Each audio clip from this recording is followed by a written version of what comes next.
I still remember when the first Cloverfield movie was released. It was made in secret, and after the trailer dropped, people were really hyped. Then the movie came out, and it was okay. It was nowhere near as good as the trailer was, but it was okay. People quickly forgot about it, and it kind of faded into obscurity since then. Remembered only as an interesting experiment that never really lived up to its full potential. So when a follow-up movie set in the same universe was announced at the start of this year, you can imagine the surprise of movie fans. Again, this movie was made in secret, not an easy thing to do in this day and age, and although it shared a name with the first movie, this isn't necessarily a sequel or a prequel. This review will contain a spoiler-free section, then a section where I will spoil the hell out of everything in the movie, but don't worry, I'll give you fair warning before I do that.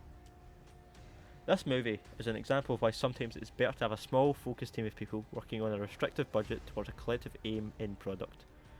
Because what we end up with is a concentrated, purposeful film in which each aspect has been handled with extreme care.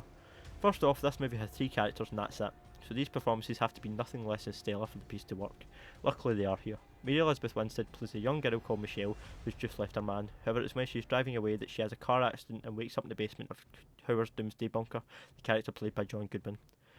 As the film's traumatising events unfold, she shows resilience, persistence, tenacity and resourcefulness, and she pulls it off in a believable way.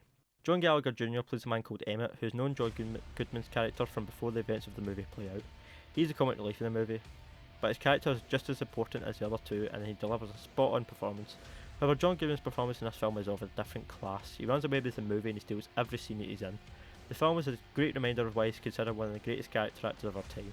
It's very rare that I will say an actor is perfect in a role. To be a perfect performance, the character must have no lines or scenes that I dislike, steal every single scene that they're in, and make me totally forget about the actor playing the part and only see the character that they're portraying. The last person to successfully pull it off was J.K. Simmons in Whiplash.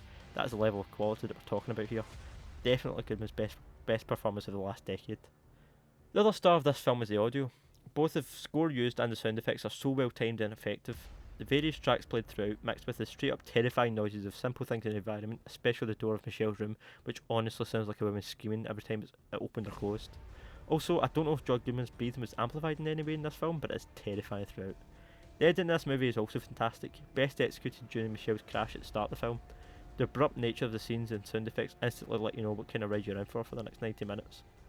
Okay, from this point on, major plot points and twists will be spoiled, so you have been warned.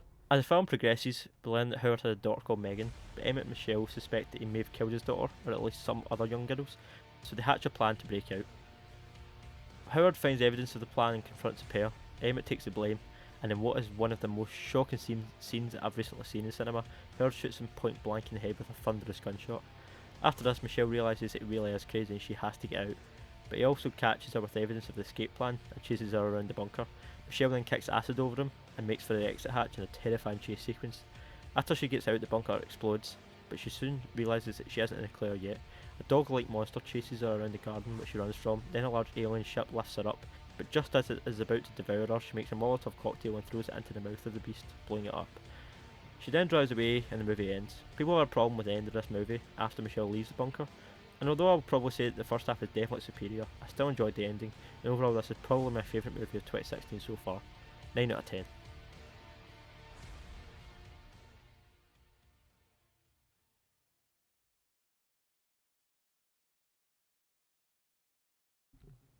By the way, I have a podcast.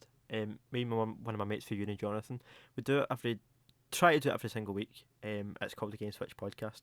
So if you like these videos and you like listening to me ramble on about this pointless stuff, go and download the podcast, please, and give it a listen. If you like it, share it with your mates. Thanks for listening. See you all later.